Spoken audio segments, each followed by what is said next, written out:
AI can help transform millions of lives by improving health, education, agriculture, and so much more. It can help create a world in which the journey to sustainable development goals becomes easier and faster. To do this, we must pull together resources and talent. We must develop open source systems that enhance trust and transparency. We must build quality data sets free from biases. Hello and welcome to another edition of Capital Calculus. I am your host Anil Padmanabhan. We are today in Swaraj Bhavan in New Delhi to speak to none other than Mr. Amitabh Kant, India's G20 Sherpa.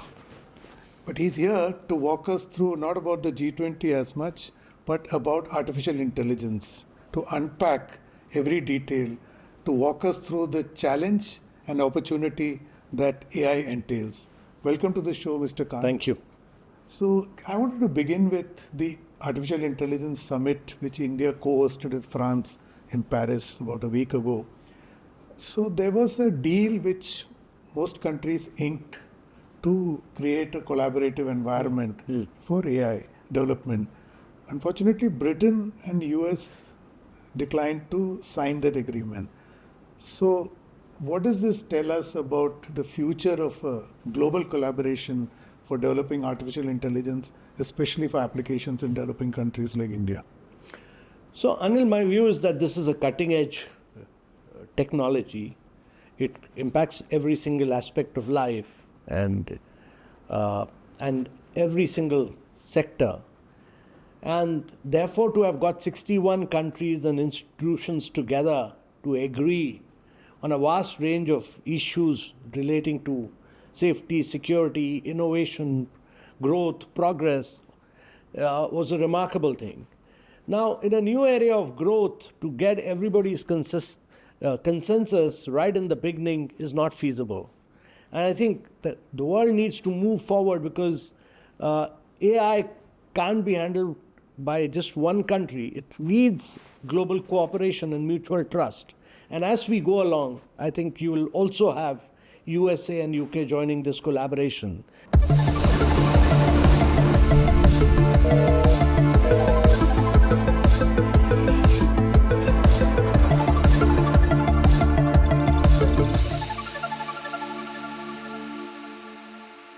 We must democratize technology and create people-centric applications. We must address concerns related to cybersecurity, disinformation, and deepfakes. And we must also ensure that technology is rooted in local ecosystems for it to be effective and useful. Friend, loss of jobs is AI's most feared disruption. But history has shown that work does not disappear due to technology. Its nature changes and new types of jobs are created. We need to invest in skilling and reskilling our people for an AI-driven future. You know, I wanted to take you to an op-ed, very interesting op-ed you wrote recently in a newspaper. I was quite struck by a conclusion. Let me read it out. I'm sure you do recall, but for our viewers, when future generations write the history of AI, they must mark this decade as the moment when India transformed from a service provider to a global innovator. I felt this is an audacious ambition. What do you think? No, we've done a lot of technological disruption, what India has been able to achieve in space. Huge innovation, huge breakthroughs at very low costs. And what we have achieved in digital public infrastructure, we do 50% of the fast payments. No other country has 1.4 billion identities. We not only do fast payment, we provide credit, we do stock market, we do insurance, we use it for COVID, 2.2 billion COVID vaccinations, all paperless, cashless. So India demonstrated its great ability to technologically leapfrog through models which are open source, which are have open APIs and which are globally interoperable. And that, to my mind, demonstrates India's great ability to innovate. And what you will see is in artificial intelligence, the race has just begun. It's when people say that the race is between United States and China and take this very binary approach, to my mind, it's a totally wrong analysis. In the world of innovation, rarely has a race been won by the first mover. So if you look at the first, laptop, Clive Osborne developed it, but they went bust. And similarly, look at Alta Vista, which did the first search engine. They didn't succeed. It was finally Google which took over. So the race AI will be won by those who do smarter innovation, who do disruption at a scale, and which democratize technology for citizens. Right now, you have in US, which is a very high-tech, proprietary closed models, totally proprietary closed models at very high cost. And in China, you have DeepSeek doing it, but at the behest of the state. So you will have to have a model which will be nimble, which will be cost effective, which will be less energy consuming, and which can then enable AI to transform lives of citizens. How do you improve learning outcomes? How do you improve health outcomes? How do you improve nutrition? So that it has a huge impact across citizens and is able to then transform lives of people across. And that is what AI is meant for. AI is for social good. AI is for responsible transformation. And that, to my mind, only India can do. So, Mr. Kant, interesting you mentioned the DPI, the Digital Public Infrastructure. That was an innovation which India has pioneered. And now, of course, it's being scaled to elsewhere in the world. In fact, your G20 summit adopted that as the global standard. So can we expect that in AI, India will pursue a similar approach, which is like what you mentioned, which will democratize access, democratize use? Can we expect that model? So, Anil, the challenge is that, if you go by models in different parts of the country, they'll use their own data sets. And as the Prime Minister rightly pointed out, that will have inherent biases. So India needs to unleash a lot of its data for its startups. A huge amount of data is vested in government. And therefore, they need to open it out so that our startups, our researchers, our IITs, our triple IITs, all can use this data to do disruption. That's too important to do foundational models on which application layers are built. Secondly, we are a nation with 22 official languages and we have a range of dialects, and therefore you need multilingual and multimodal models to be built. And India needs to use its own data for that. And therefore you need very, very different kind of artificial intelligence foundational layers in India, which are multilingual, which use our own data set so that biases of the Western world can be eliminated. And therefore, I'm a believer that you also need models which are less energy consuming. Otherwise, you will end up gobbling up, as the International Energy Authority has said, that AI will consume more data than the entire country of Japan by 2026. And therefore, we can't afford this. You need AIs and data centers to be driven by renewable energy in the future. And that, to my mind, is critical. You're so right, because Microsoft has actually now invested in reopening the 3 Mile nuclear power island in the plant in the US. So that's the kind of power we are talking about. But staying on India's efforts at pursuing AI in its own way, what is the biggest strength that it brings to the table? Oh, there are plenty of strengths. There's no country in the world which has 500,000 trained technical manpower for artificial intelligence.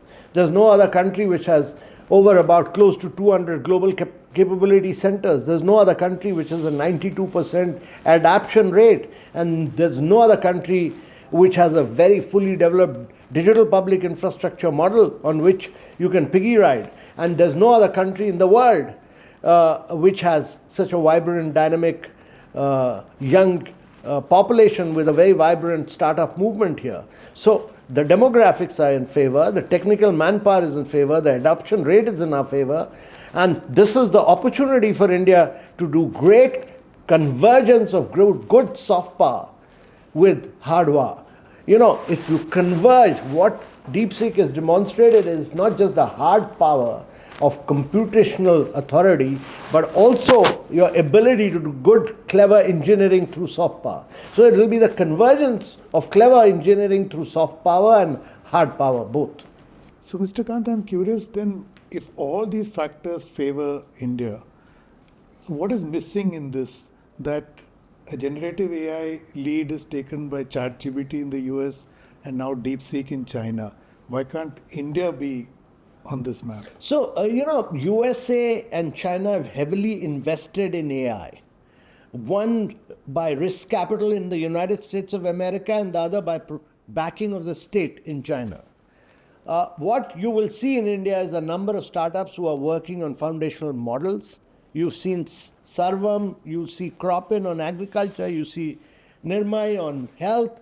Many Cure AI, many are working on using AI right now, and you'll see a massive amount of disruption in due course, but it'll be far more nimble-footed, it'll be far less energy consuming, and it'll be far more social responsive in the days to come. I don't think we need to worry about this. The race has just begun. Journalists like you shouldn't worry. The race is wide open. And as I said, never will the winner be the first mover. It'll be the second mover advantage which India should take, and in due course you'll see a lot of huge foundational layers emerging in India, which will be solving the problems of India based on Indian data, and you'll see solutions emerging on education, on health, on nutrition, many areas of growth. In fact, this data is a very interesting point. One of the biggest concerns the world has is on data privacy and how do you secure this data. So how does India propose to secure that, to ensure a ChatGPT or a DeepSeek doesn't kind of harvest this data legally or illegally?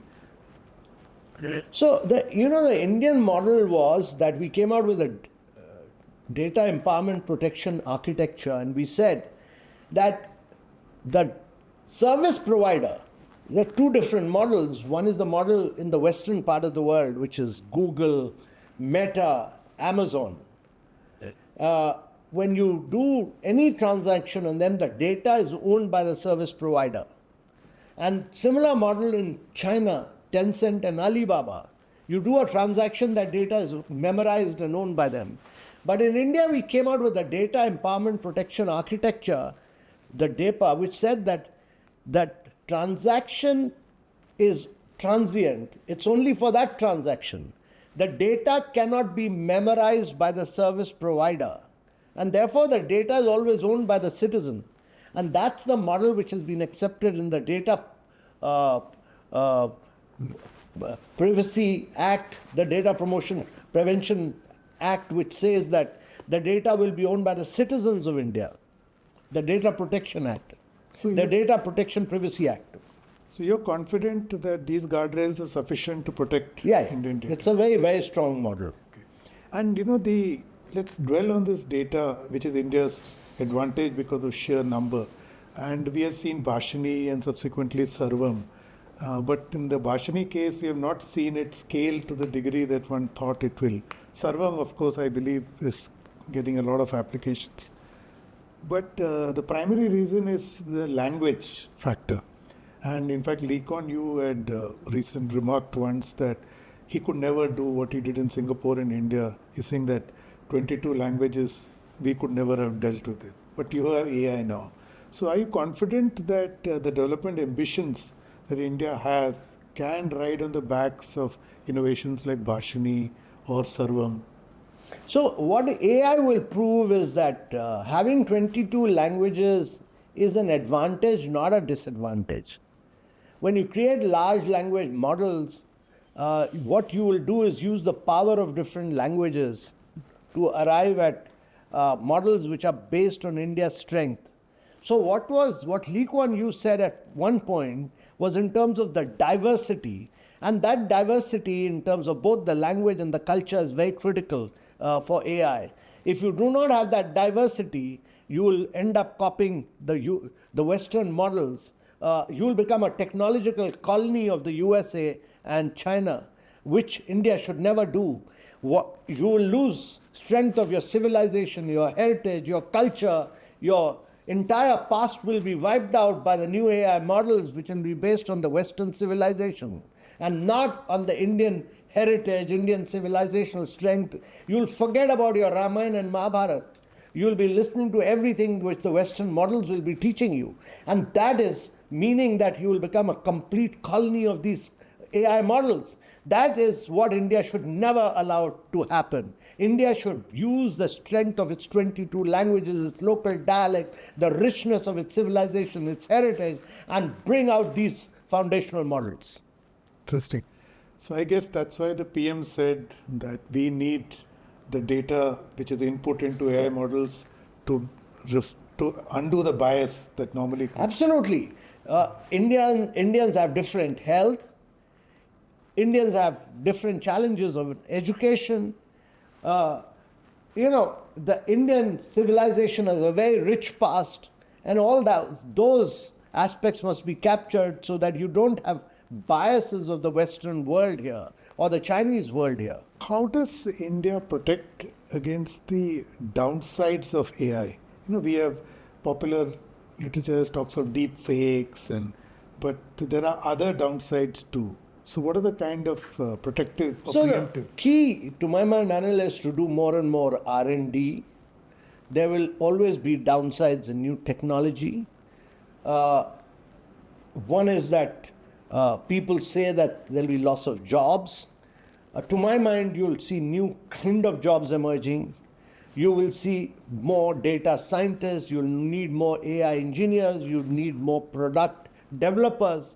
You need to change the curriculum of your IITs and triple IITs and your engineering institutions. And secondly, to my mind, we need to send this message home that misuse of AI for deep fake, etc., and for using it for political purposes will not be permitted. And that, to my mind, is important domestically. You mentioned a very interesting point about how the pedagogy has to change in all institutions. But it's a very complex process because state education is a state subject. It's also in the concurrent list. The union government is also there. So how do you see this, happening? Because this has to happen like as of yesterday. It can't. You follow the usual chalta hai approach that India has adopted in the past. You can't be creating engineers who will not get jobs. You need to create new kind of engineers. So I think I'm quite sure that all these institutions have the freedom to do a lot of, at that level, in IITs and IIMs and triple IITs, they have the freedom to do their course curriculum themselves. They are not guided by, if the job requirement is for prompt engineers or AI engineers, they'll change the curriculum for the new jobs of tomorrow.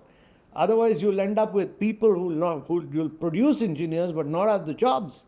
But important thing is that you're producing the right kind of engineers. You just need to do a slight amount of alteration in the curriculum. 30% of the skilled manpower of the world will be provided by India by 2047. And therefore, you need to re-alter this curriculum. So how quickly do you think Indian institutions will, recalibrate? Because I think they should do it in the next 3 to 6 months. Two things Indians must do. One, change the curriculum.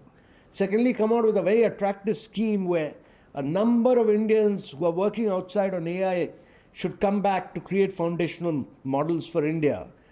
Make it so attractive for them so that they continue working abroad, but also come to India to create the foundational models or guide that process in India.